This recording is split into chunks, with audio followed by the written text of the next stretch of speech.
I want you to close your eyes for just a moment. Take a deep breath and let your mind drift back in time. Can you smell it? That incredibly distinct scent of dry summer earth, mixed with a faint trace of night-blooming jasmine and salty sea air. Listen closely. You might just hear the distant, hypnotic ticking of a grandfather clock in a shaded living room, or the deafening, beautiful roar of cicadas during a hot afternoon. Welcome back to Greece in the 1960s, 70s, and 80s. This was a time when our world felt infinitely smaller, yet so much richer. Today, we are going to take a slow, gentle walk down memory lane. We will explore 20 beautiful, forgotten rituals that made our childhoods so profoundly special. These are the small, everyday moments that we did not even realize were shaping our souls. And please, stay with me until the very end, because we will remember a Sunday afternoon tradition that used to bring entire families and our whole country together in a way that simply does not exist anymore. It is so easy to look at the past through rose-colored glasses, but there is a profound truth about those decades. Time simply flowed differently back then. It moved at a gentler, more forgiving pace. We did not have smartphones buzzing in our pockets, nor did we have instant access to everything we ever wanted. But because of that, we had something much more valuable. We had the beautiful gift of anticipation. We knew how to wait. We waited for the postman to deliver a handwritten letter from a relative far away. We waited for our favorite television program to air on the single channel we had. And in those quiet spaces of waiting, we connected. The neighborhood was not just a collection of houses. It was an extended family.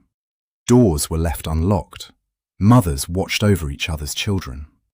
There is a modern myth that because we had fewer material possessions, our lives were somehow poorer. But anyone who lived through those years knows the exact opposite is true. Our lives were overflowing with absolute sincerity, deep human connection, and a cozy warmth that modern technology could never replicate. Let us remember together. Let us begin with the sacred Sunday morning ritual of the neighborhood baker, the fornos. Long before modern ovens were in every kitchen, Sunday dinner was a communal affair. Early in the morning, mothers would carefully prepare a large, round aluminum baking pan, the tapsi. Inside rested a beautiful cut of lamb or chicken, surrounded by thick wedges of potatoes drenched in olive oil, lemon juice, and fragrant mountain oregano. The mother or the eldest child would carefully carry this heavy pan down the street to the local baker. The air inside the bakery was thick with intense heat and the intoxicating smell of roasting meats and fresh bread. Dozens of identical pans sat inside the massive wood-fired oven. The baker knew exactly which pan belonged to which family without ever using name tags.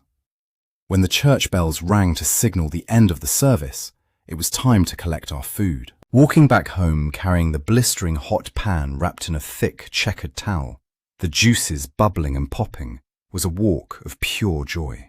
You had to step so carefully so you would not spill a single drop of that golden, lemon-scented broth on the pavement. And now, let us recall the absolute quiet of the afternoon siesta, the mesimeriatiko. During the scorching summer months, this was not just a nap. It was a sacred, unbreakable law of the Greek household. By 2 o'clock in the afternoon, the thick wooden shutters of every house were drawn tight to keep out the blinding sun and the suffocating heat. The entire neighborhood fell into a deep, heavy slumber. The only sound allowed was the relentless, rhythmic buzzing of the cicadas hidden in the pine trees. As children, we were absolutely forbidden to make a sound. We were forced to lie on our beds, feeling the cool, smooth surface of the terrazzo floor if we dared to sneak out of the sheets. We would spend those long, quiet hours whispering secrets with our siblings or silently flipping through the colourful pages of a Mickey Mouse comic book.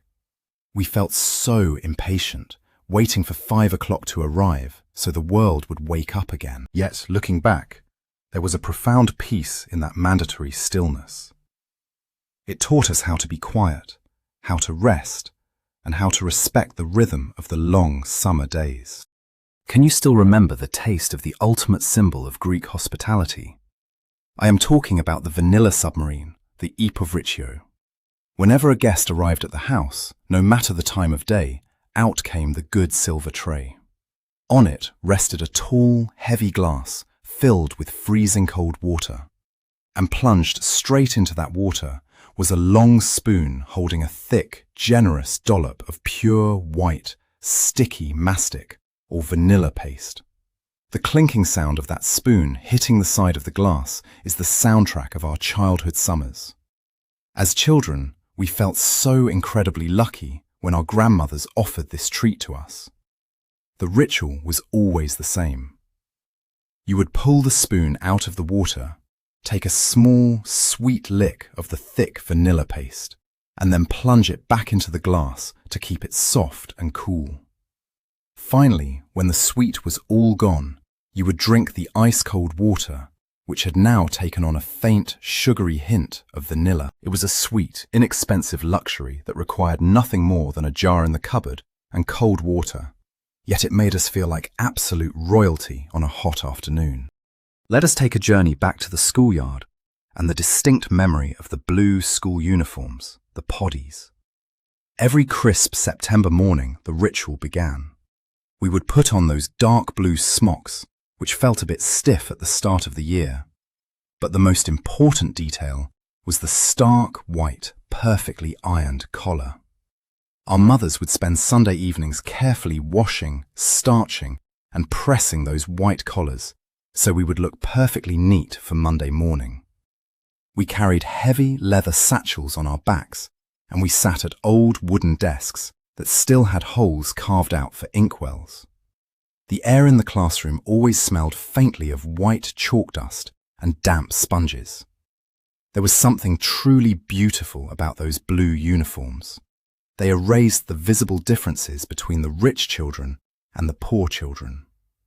When we stood in line in the courtyard to say the morning prayer, we were all exactly the same. Taking off that blue uniform the moment we rushed through our front doors in the afternoon signaled the true beginning of our daily freedom. Think back to the magic of the open-air cinemas, the Theranos cinema. Going to the movies back then was not a dark, isolated experience in an air-conditioned mall. It was a glorious summer evening event. We would walk down the street as the sun began to set, the sky turning a deep, bruised purple. The entrance to the cinema was usually covered in thick green vines and bright pink bougainvillea. As soon as you stepped inside, the heavy, intoxicating perfume of night-blooming jasmine enveloped you. We would crunch our way across the white gravel floor to find our canvas director chairs. Before the movie started, we would rush to the small canteen to buy a paper cone made from old newspapers, filled to the brim with roasted pumpkin seeds, the passatempo. The sound of hundreds of people cracking those seeds with their teeth echoed before the film began. When the heavy projector started to whir and click, casting a beam of light through the cigarette smoke in the air, we were transported to another world. And if the movie got boring, you could always just lean your head back and count the stars in the clear night sky. Let us remember a man whose arrival brought pure excitement to the neighborhood, the Iceman or the Pagas. Before electric refrigerators became a standard appliance in every single kitchen, we relied on the wooden icebox. Early in the morning, you would hear the distinct sound of his truck, or sometimes a horse-drawn cart, rumbling down the street. The Iceman wore a thick leather apron to protect his clothes. He used heavy, frightening-looking iron tongs to grab massive, crystal-clear blocks of ice. The sound of him chipping away at the frozen blocks with his heavy metal pick was thrilling. We children would gather around the back of his cart like seagulls. We would beg him for the small, shattered shards of ice that fell onto the wooden floorboards. When he finally handed us a freezing, jagged little piece of ice, we would suck on it as if it were the most delicious candy in the world. Carrying that heavy block of ice wrapped in a burlap sack up the stairs to place it carefully in the top compartment of the kitchen icebox was a daily chore that kept our food fresh and our water perfectly chilled. Now, let us step out onto the dirt and gravel streets that served as our vast, endless playgrounds. There were hardly any cars parked on the roads back then, which meant the street belonged entirely to the children. We played intense, passionate games of dodgeball, which we called mila or apples. We would run until our lungs burned and our shirts were soaked in sweat. The boys would kneel in the soft dirt for hours, playing games of marbles, the voloi. We would line up those beautiful, swirled glass spheres and flick them with our thumbs, completely ignoring the fact that our knees were covered in thick layers of dust and grime. Our legs were always a map of scraped knees and bruises, generously painted with burning red iodine by our worried mothers. We played outside until the old, dim streetlights finally flickered on. That was the universal signal to go home. Mothers would step out onto their balconies, calling out our names into the night air. We always dragged our feet, begging for just 5 more minutes of play, reluctant to leave the magical world we had built on that dusty street. Let us travel to the countryside for a moment and remember the late summer ritual of making traditional pasta, the trahana and hilapaites. As August drew to a close, the women of the village or the neighborhood would gather together in a shaded courtyard.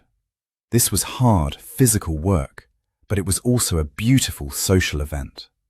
The air would fill with the sharp, tangy smell of sour milk and freshly milled wheat. The women would roll up their sleeves and knead massive mounds of dough in large wooden troughs. Then came the magical part. They would spread out enormous, crisp white sheets under the burning summer sun. The dough was crumbled into tiny pieces to make trahana, or cut into thin ribbons for hilapaites, and left to dry completely in the heat.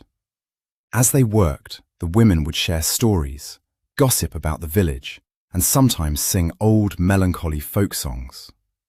It was a circle of community and survival. When the pasta was bone dry, it was carefully gathered into breathable cotton sacks and stored in the dark pantry.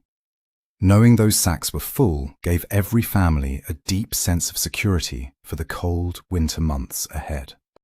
Can you hear the sounds of the traditional Greek coffee house, the cafenio? This was the absolute domain of grandfathers and fathers, a place filled with thick smoke and loud voices. Walking past the open doors, the first thing that hit you was the rich, dark aroma of Greek coffee slowly boiling in a copper bricky, nestled deep in hot sand, the houvli. But the true heartbeat of the cafenio was the sound.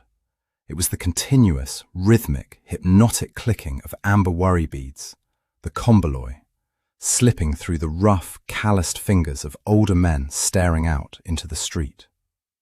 Mixed with this was the sharp, aggressive slapping of wooden checkers on the backgammon board, the tavli. The men would argue passionately about politics, football, or the prices at the market. They would raise their voices, wave their hands in the air, and then, a moment later, burst into deep, rumbling laughter together. It was their sanctuary. A place where time stood still, where bonds were forged over a tiny white cup of sweet coffee and a glass of cold water. Let us talk about the ultimate afternoon snack, a taste that defines an entire generation's childhood. When we came rushing home from playing outside, completely exhausted and starving, there were no pre-packaged snacks or shiny plastic wrappers waiting for us. Instead, our mothers would take a large, heavy loaf of crusty village bread and slice off a thick, uneven piece. With quick, practiced hands, she would drizzle it generously with thick, golden green olive oil. Then she would sprinkle coarse crystal sugar right on top of the oil. The contrast of the savory, peppery oil and the sweet crunch of the sugar was absolute perfection. Other days, she would run the slice of bread quickly under the cold water tap to soften it, then drown it in olive oil, crumbling salty white feta cheese on top with a heavy dusting of dried oregano. We would take that heavy, messy slice of bread right back out into the street. The oil would inevitably drip down our chins and onto our fingers, but we did not care at all. It was the taste of pure love, made from the simplest ingredients the earth had to offer. Do you remember the sheer magic of the shadow theatre, the Carajoses? Before every home had a colour television, and long before the internet, this was our ultimate form of entertainment. During the summer, travelling puppeteers would set up in the village square. They would stretch a large white sheet tightly across a wooden frame and place a single, bright light bulb behind it. We children would sit cross-legged on the rough ground in total darkness, completely mesmerised. When the shadow of Carajoses appeared, with his exaggerated nose and his comically long, jointed arm, the crowd would erupt. We knew every character by heart, the pompous officials, the clever peasants, the silly sidekicks. The puppeteer would change his voice flawlessly for every single character, creating a whole universe behind that illuminated sheet. Later, we would watch Carajoses on the heavy black and white televisions in our living rooms on Sunday mornings. It was a simple flat shadow on a screen, yet it captured our imaginations far more deeply than any modern, high-definition movie ever could. It was our culture laughing at its own struggles. Let us remember the beautiful, desperate measures we took to escape the suffocating August heat waves before the era of air conditioning. When the temperature inside the house became absolutely unbearable, the entire family would engage in a nocturnal migration. We would drag our thin, heavy cotton mattresses out onto the open balcony or up to the flat concrete terrace on the roof. The rough surface of the concrete still held the heat of the day, but the night air offered a gentle, saving breeze. We would light green, spiraled mosquito coils that burned with a sharp, incense-like smell, keeping the bugs away. Lying there on your back, feeling the cool cotton sheets against your skin, you had an unobstructed view of the infinite universe. We would spend hours staring up at the clear night sky, pointing out constellations and waiting patiently to spot a shooting star. As the night deepened, you would slowly drift off to sleep, listening to the distant, echoing barks of neighbourhood dogs and the gentle murmurs of other families sleeping on their own balconies. Think back to the great neighbourhood event of washing the heavy winter carpets. This was an incredibly demanding chore that somehow turned into an impromptu street festival. At the end of spring, before rolling up the thick wool rugs for the summer, the women of the neighbourhood would drag them out directly onto the asphalt street or the wide sidewalks. They would unroll them and turn the street into a river of water and suds. The air would fill with the clean, sharp smell of traditional green olive oil soap. Armed with heavy wooden scrub brushes, the women would get down on their hands and knees, scrubbing the thick wool with furious energy. They would chat, laugh, and help each other wring out the heavy, waterlogged fabrics. For us children, it was an absolute delight. We would take off our shoes and slide on the slippery, soapy asphalt barefoot, splashing water everywhere. Rinsing the carpets with long garden hoses felt like a celebration of the changing seasons. When the heavy rugs were finally draped over the balcony rails to dry in the hot sun, the whole neighbourhood smelled intensely of soap and fresh air. Let us recall the vibrant morning sounds of the travelling greengrocer, the manavis. You did not always have to go to the market, because the market often came straight to your door. Early in the morning, the peace of the neighbourhood would be broken by a loud, distorted voice echoing through a handheld megaphone. The manavis would slowly drive his small, heavily loaded truck through the narrow streets. "Fresh tomatoes, watermelons, sweet peaches," he would chant musically. The truck was a riot of colours and earthy smells. Upon hearing his call, mothers and grandmothers would step out onto their balconies and lower down woven baskets tied to thick ropes, or they would rush down the stairs wearing their aprons. The greengrocer held a heavy iron scale with shiny brass weights in his calloused hands. The women would carefully inspect the produce, haggling loudly over the price of zucchini or grapes. It was a loud, theatrical interaction, built on trust and daily routine.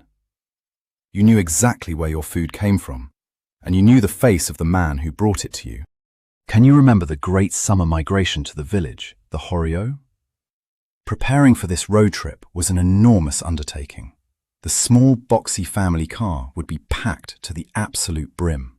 Suitcases, bags of food, and random household items were stuffed into every crevice, and often tied tightly to the metal roof rack. Inside the car, the vinyl seats baked in the relentless sun, burning the backs of our legs when we wore shorts. There was no air conditioning, of course. Our only relief was rolling the windows all the way down, letting the hot, roaring wind whip our hair into our eyes. The journey felt like it took forever. The radio played scratchy cassette tapes of traditional folk music, the clarino wailing through the tiny speakers. We would complain about the heat and fight with our siblings in the back seat. But the moment the car finally crested the last hill and we saw the familiar stone houses of the village square, all the exhaustion vanished. Stepping out of that cramped, boiling car and smelling the clean, crisp mountain air or the salty sea breeze of our ancestral home was the truest definition of summer.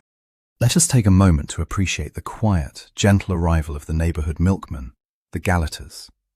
Long before dawn, when the sky was still a deep, bruised blue and the streets were perfectly silent, you could hear the faint, musical clinking of thick glass. The milkman would walk from door to door, leaving heavy, cold glass bottles of fresh milk right on the marble steps of our homes. When you brought the bottle inside, you could see a thick, rich layer of yellowish cream floating right at the very top. Our mothers would carefully pour the milk into a special, tall aluminium pot to boil it on the stove. This was a process that required absolute vigilance.